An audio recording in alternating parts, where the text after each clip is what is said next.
You're listening to Sox in the Basement, a production of the Broadcast Basement Limited, where every show is 30 minutes of good and comes from a basement bar on the south side of Chicago. Pull up a stool, pour a cold one, and join us right now for Sox in the Basement. Heard everywhere podcasts can be found, and always at soxinthebasement.com. It's a very nice rug you have in the center of the room here, Chris. You don't want to talk White Sox baseball? No, well, I was just wondering if this is the rug that the disastrous offseason has been swept under by the White Sox brass. We have to move on. We can't be angry every week from now on. This can't be the Angry White Sox podcast. Why not? Okay, look. You wanted Angry Dave. You got Angry Dave. I know, I got Angry Dave, okay? Couple of things I want to talk about this week. First of all, I want to say thank you to the guys from the 108. That is the guys that hang out in Section 108. They do the thing on Twitter where they're hashtag 108ing. Really supportive thing for them to do. They do this tournament every year, and it's basically the Twitter handle championship on Twitter. It's like a March Madness. White Sox Twitter March Madness kind of thing, right. Yeah. And you know, we actually got in. And to me, just getting recognized and being one of those accounts when we really only had about 400 Twitter followers. We have far more people that listen to the show. You're going to have to believe me on this because I see the stats. Far more people listen to the show than follow it on Twitter. We've never really been social media, magnets. Like, it's not something we're really good at. I don't go out and, just try to find followers. We're just kind of an organic thing. We got a lot of people that followed after they did that, so we have a lot of new listeners. I mean, we ended up with something like 200 extra downloads on last week's show, and which is funny because we only had 100 new Twitter followers, but we got 200 extra downloads after they said that. That's another example of how we have far more people who download the show than actually follow us on Twitter. So, are we sure it's not like one dude downloading? No, it doesn't let you do that. The system we use is like the moment you download it the first time, I don't get credit the second time. If you listen to it twice, I'm not getting credit. Okay. It's really hard for me to get a download. Just making sure. Right. Okay. So really nice of them to put us in there. We got crushed immediately by Josh Nelson's Twitter handle. He does the Sox Machine podcast. He immediately then tweeted out people should follow Sox in the Basement. It's a good Sox podcast. So it was really friendly and very nice, and I appreciate it. That's very nice of them all to do. Absolutely. Now on to this team, which did not sign Adam Jones as I thought they should have. No. He's going to the Diamondbacks. And it is obvious that it was Machado or bust. We've talked about this. Yep. That's all over. This is your team. This is what you have. So all we have to discuss is this is the team and this is what 2019 is going to be. Okay. The rebuild continues exactly as it did in 2018. You cannot tell me you're excited about Yonder Alonso and John Jay. No, I can't. No, I cannot. You can't even tell me you're excited about Manny Benuelos because the moment they were able to get Irvin Santana, who really isn't a piece for when this team's actually able to contend, he's almost pretty much assured to have that fifth starter spot. He hasn't even pitched yet. And most of the things that I read is this guy's going to be the fifth starter. Okay. I went and I looked both of those guys up. And I always tell you, when you want to get a really honest picture of what's really going on with the team, look no further than looking up fantasy baseball previews, because all those guys are concerned with is who's actually going to get the job and who's actually going to bring the stats that get the points. See what I'm saying? All the other stuff gets dragged out of it. You look up any preview right now, White Sox fifth starter is going to be Santana. Manny Benuelos is going to the bullpen. Well, he's going to start, and then you're probably going to get about 10 starts out of him before he crumbles into a pile of ash on the pitcher's mound. He only had the one rough season. He made a bad decision last year. I don't know if you know a lot about it, but he made a bad decision last year. He had some kind of calcium buildup or something in his thumb or his finger, and instead of getting the surgery done the moment the offseason started, which the Twins thought he was going to do, he enjoyed the holidays. He did Christmas. He did New Year's. He kind of hung around in January, didn't do anything with the thing, and got the surgery February 6th. Right before pitchers and catchers. Okay. See what I'm saying? Right. So then it was he'll still be back early on in the year. And then it took forever for him to heal, and he was never right. And I told you this before on a previous podcast. One of the first things that I heard when he was being interviewed by White Sox beat reporters, for whatever it's worth, was I can finally grip the ball right. So he's old.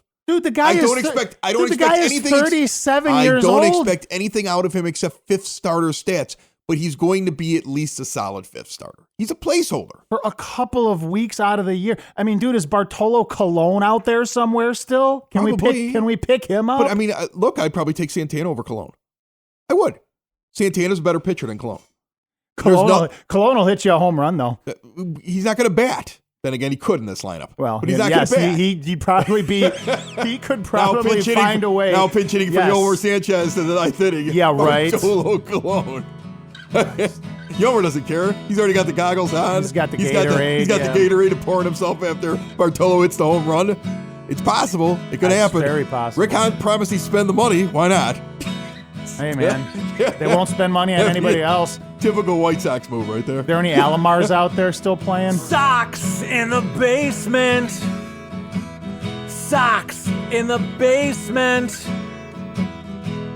Socks in the basement. So I want to look at the Scott Merkin article from the 5th of March. So this is about a week old. And he's going through, remember, we talked about his first article where he tried to tell us who he thought was going to make the team. And we were like, this is cookie cutter. Right. Like all he had to do was just look at the stats from last year and just throw some names out there. He's had to amend a few things. Some of them he has amended exactly how I said they would be amended. Okay. First off, the outfield, this will make you puke. The starting outfield to start the season. Get a bucket. Leury Garcia, Adam Engel, and John Jay. Why does it feel like the outfield got worse, Dave? Because it did. Because it did. Because it absolutely did. Like the outfield got worse than it was last year. Okay, those are your starting outfielders. Now Pelka's got the tight left hamstring, and he has had some issues. So that's why they're saying since he hasn't played very much, he's a utility guy now. And Jose Rondon has run out of options. So guess who is not going to be on the team, at least according to Merck right now? Okay. Nicky Delmonico. Well, not making the team. We knew that. He has a concussion, not making the team. Now, remember when I said that first article was cookie cutter? Yes. How did you not see that coming when you wrote the first article? Rondon's options did not change in the last 3 weeks. See what I'm saying? No, they didn't. He also lists Santana. He's the fifth starter. Over. Even though Ben Willis has been pitching and Santana is still working his way up, he's going to be the guy. Yeah, Ben Willis has been bad in spring training, though, hasn't he? Now, here's the other thing. The good news. I'm trying to find silver linings whenever covering this team right now. Okay. And whenever talking about this team. The good news. Bullpen.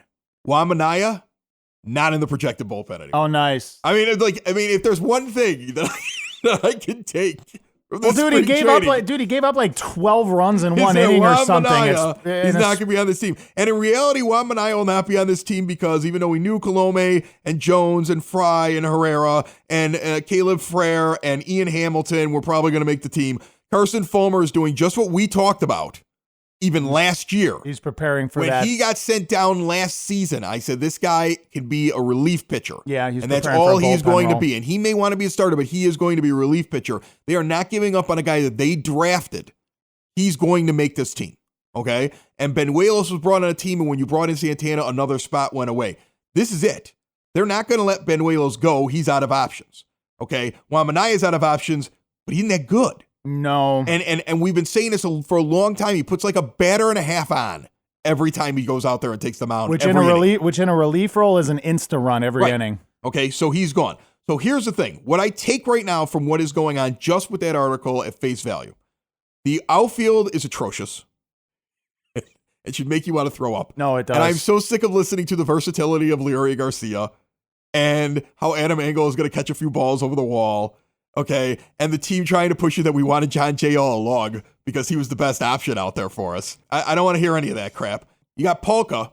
This is going to upset the Polka maniacs because Polka's now probably not your opening day starter, at least according to this article. Well, it's because he's injured. Okay. But, I mean, they're thinking DH for him anyway. Well, no, they're not because of Alonso. It's Alonso. And yeah. And then Rondon. Now, here's the thing I want to ask you. If you're really in a rebuild, even if you want to name Yomer Sanchez a starting second baseman. Which I don't, but go ahead. Wouldn't you want to see how Rondon did with everyday at-bats at second when you already know what Yomer is? Yes. We've talked about this. Yes. Give him the starts. Wouldn't you make it, isn't that something that you'd want as a White Sox fan? Because, look, guys, it's another throwaway year. well, however you cut it, this is another throwaway year.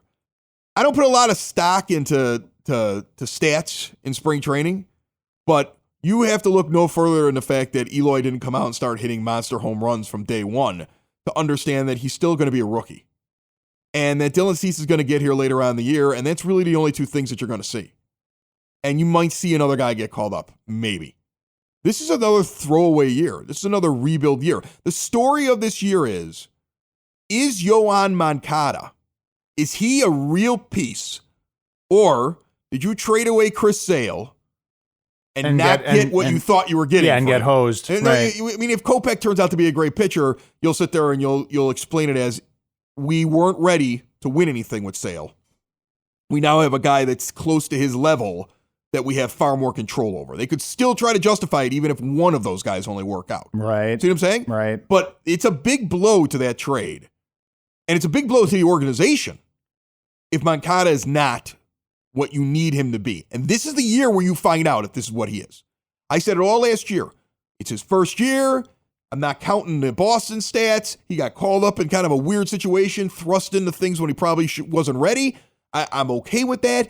I will discount last year, rookie season. Rookies have problems. We talked about the comparison between him and Lewis Brinson, another big prospect that was up in Milwaukee and got traded to the Marlins, and the Marlins stuck him out there because they're like, we're in a rebuild.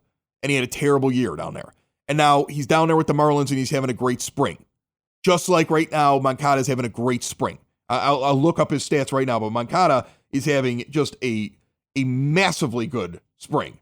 He's got a OPS over 1,000 at 1.098. He's hitting 370 right now.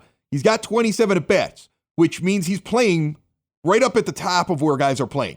Like if you're looking at how many at-bats have been handed out in these games, Anderson, Moncada, Engel, Leury Garcia, Yonder Alonso, these guys are getting a lot of at-bats, okay? Okay. A lot of guys getting at-bats out there, getting time at the plate. The guy that I'm most interested in is Robert, okay? There's articles that people are writing like he's having this great spring. He's got 11 at-bats.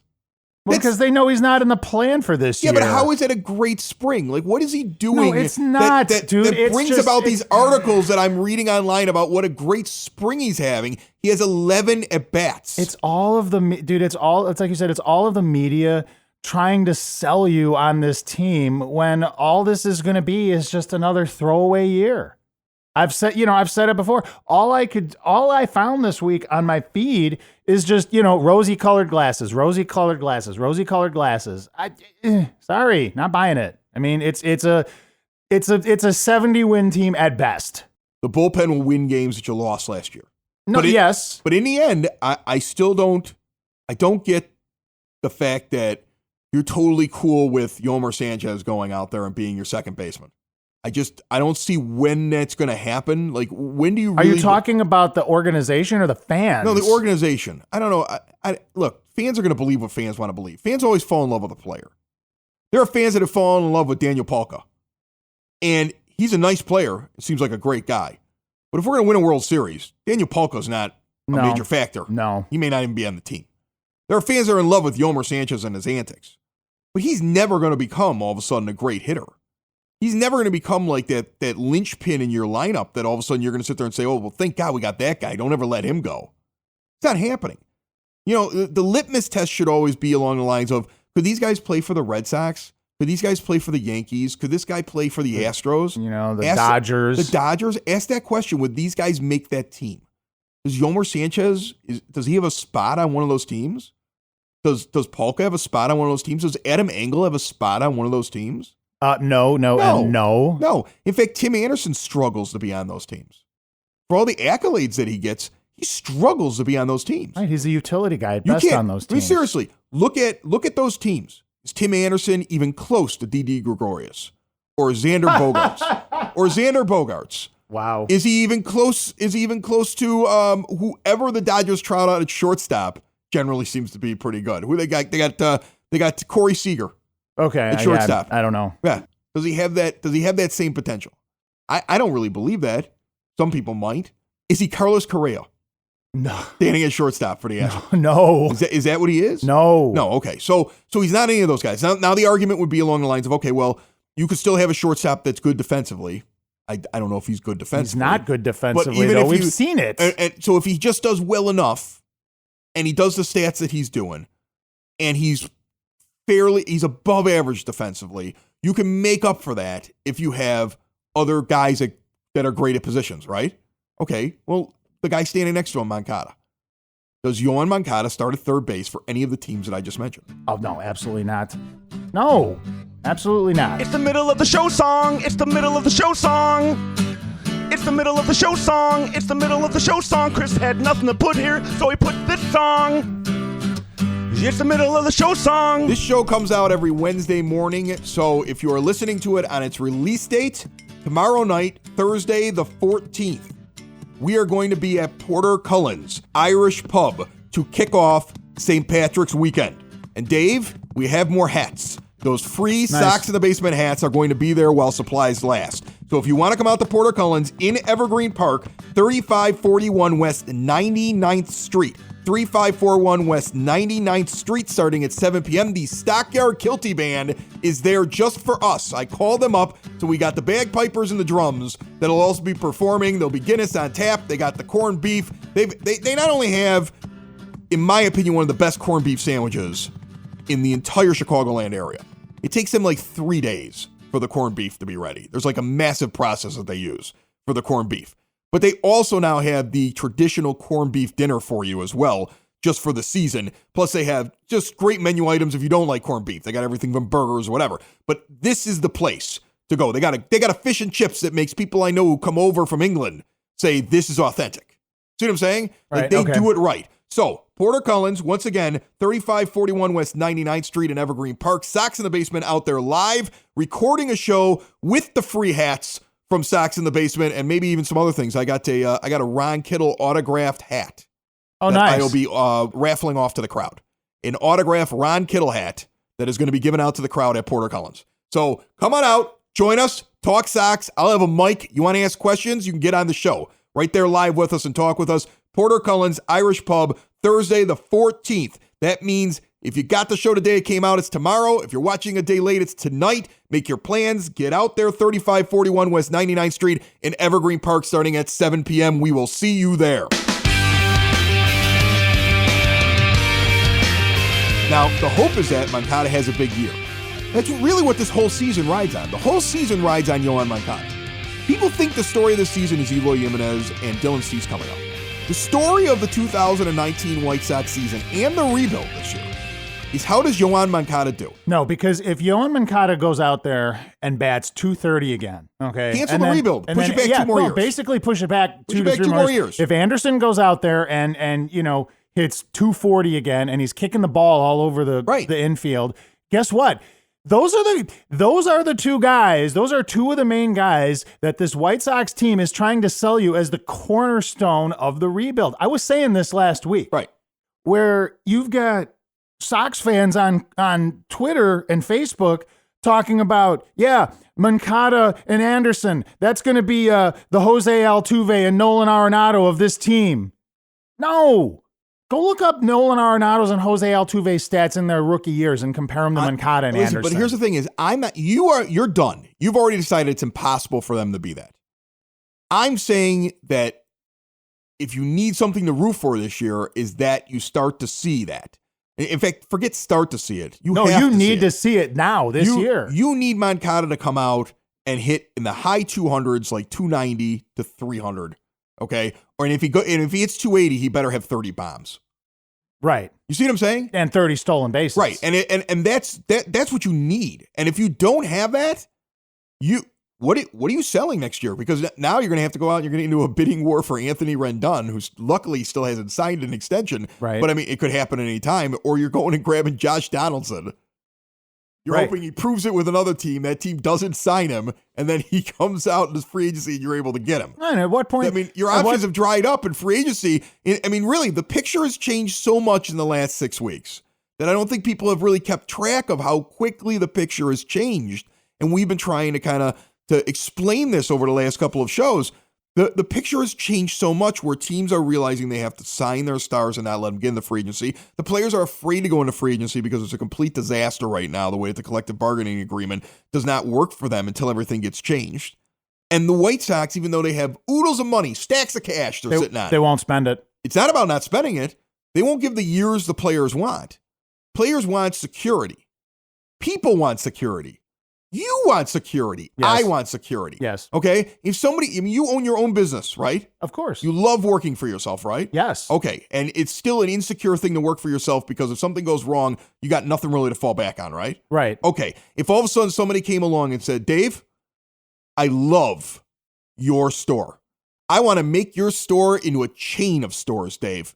I want to pay you for the rights to the name of your store. I like your concept of your store, and I want to franchise your store.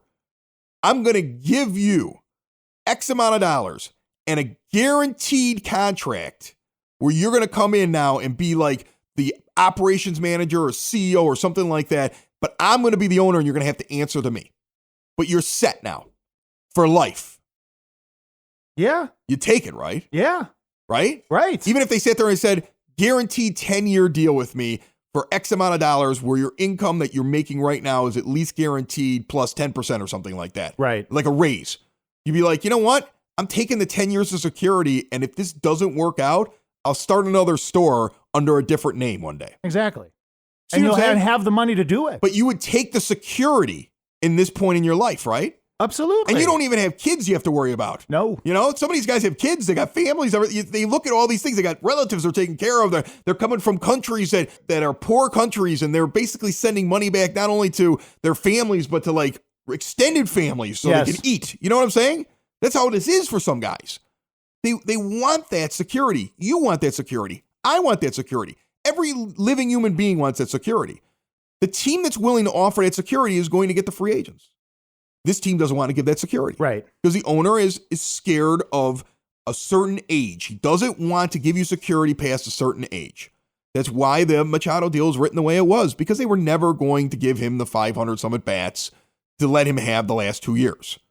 Well, so moral of the story is, all right, moral of the story is you're going to have to build from within because you're not going to get the big fish free agent. No, you're not. But the thing is that you're not going to be able to build from within at specific keystone positions. Right. Okay. Because they're too thin. They're too thin. They're too thin They're at short. too thin at short. They're too thin at third base. They're too thin at second. I mean, really, Madrigal comes up and doesn't work out. Yeah, what do you do?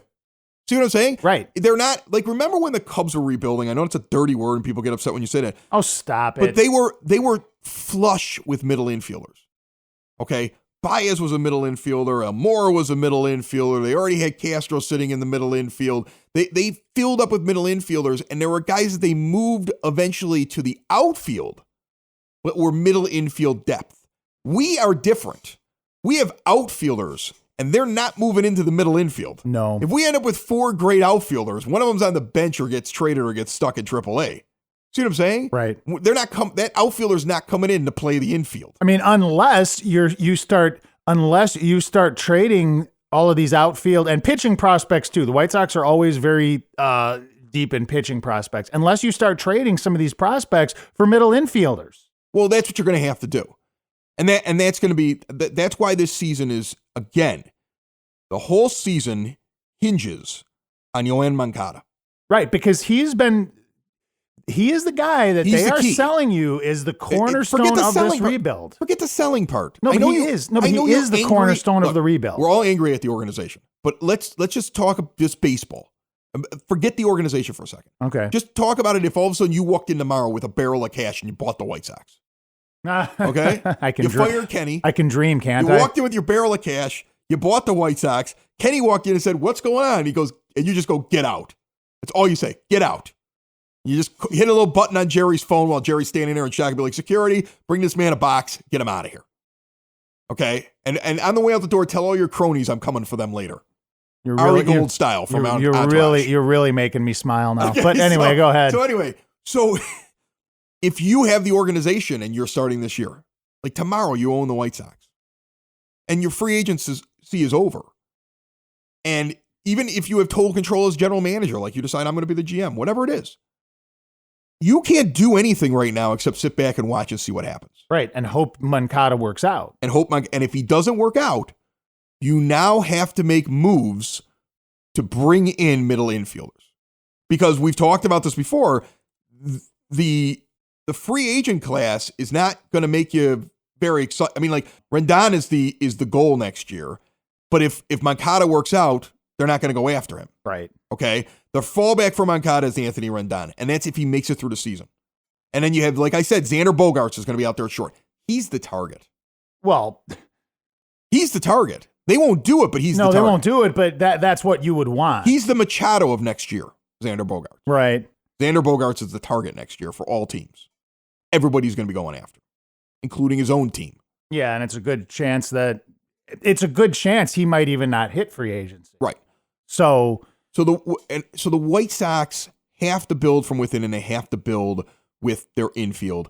And right now, they are so thin. They are razor thin. I know people sit there and they go, "Oh man, we're not thin. We got Moncada at third. We got Anderson at short. We got Yomer.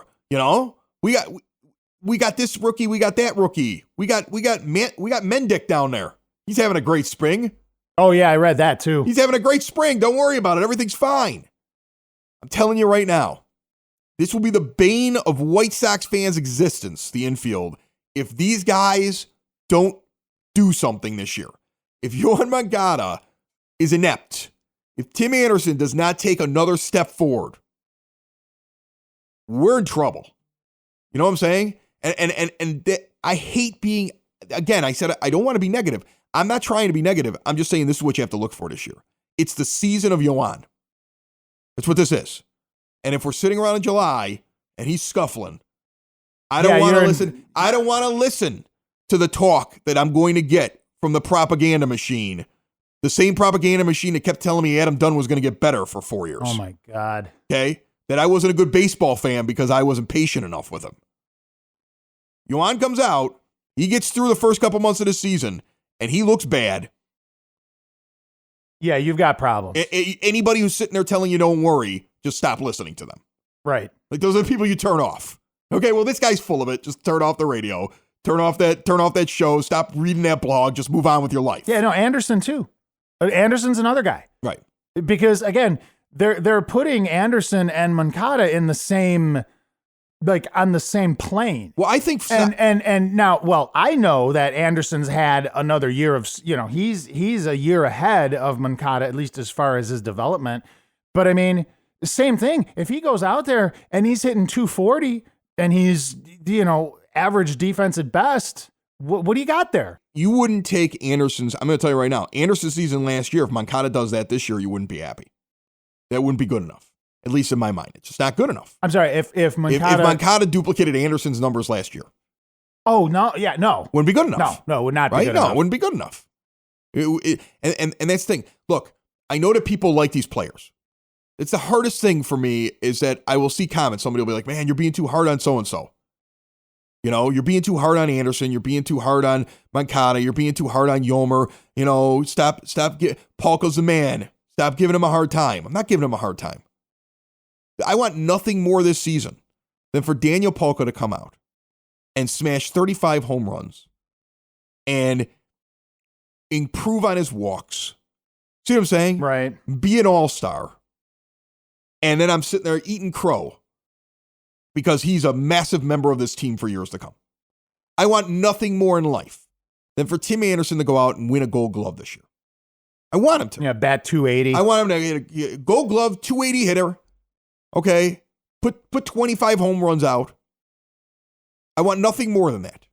I want nothing more than Yoan Moncada to sit at the hot corner and put on a clinic where people are like, they should have hit him at third base to begin with, and hit 290 to 300 and 30 bombs. I want nothing more than all those things, folks. I'm having a hard time believing all that's going to happen. Right now, all those, I believe in Moncada more than I believe in any of them. Okay. Because I have to believe in Moncada. Right. Because if you don't, what do you got? Right. I have to believe in Moncada. Right. I'm not going to count the first year against a rookie. Okay, fair enough. I will count the second year against him. Fair enough. Okay. It's a completely different attitude with him this year. I am really encouraged by his spring. I know you don't put stock into spring numbers, And you're like, well, these pitchers are just warming up, and there's a lot of guys that are going to be hitting against that aren't that good, and that's fine. But there are guys that don't do well in spring. It's not easy to hit a baseball no matter what you do. I still think that that's a positive that he's hot. I want him to stay hot through the spring and carry it into the season. If he's hot in the spring and then he goes out and he goes 0 for his first 15 or something like that to start the year, sound the alarm, light the building on fire, and move. Guess what? No amount of hoodies that you're giving out on opening weekend are going to make up for that. No. Not going to happen. Do you do them in that order? Do you sound the alarm, light the building on fire, then move? Well, I sound the alarm first so people can get out of the building because I don't want to be responsible for killing any of them. Then I light the building on fire. And then you move because you don't have a building anymore. So this is so this is your building, like you own it. You have tenants that you're renting it to. Whatever building it was, when I'm upset, I sound alarms, I light buildings on fire, and I move. That's what I do. Remind me never to get you upset. Another show is wrapped up. Another show's in the books. Another show is wrapped up. And then by the looks, it's gonna be a good one. And we'll see you next week. And the nude is basement. And the nude is basement. Another show is wrapped up. Another show is wrapped up. Another show is wrapped up. And it's in the books. Another show is wrapped up. Another show is wrapped up. And by the looks, it's gonna be a good one. Nudie's Basement. Broadcast Basement. The Nudie's Basement. The Broad Basement. Slancha. That was like Dropkick Murphys or something, right? I felt like it. Are you or someone you know looking to learn how to play a musical instrument this year? Then you should be checking out Westgate Music School, 6527 West 127th Street in Palos Heights. Private music lessons for all instruments, including guitar, piano, drums, voice, bass guitar, violin, banjo, ukulele, and more. Are you a vocalist? Are you ready to play a musical instrument and looking to join a group? Westgate Music School offers group classes for rock band, a cappella vocal, and barbershop quartet. Students of all ages and ability levels will have the opportunity to perform 3 times a year in a student concert. Gift certificates for Westgate are also available. More information, call 708-586-7002 or go to westgatemusicschool.com. Socks in the Basement. Heard everywhere a podcast can be found and always on socksinthebasement.com.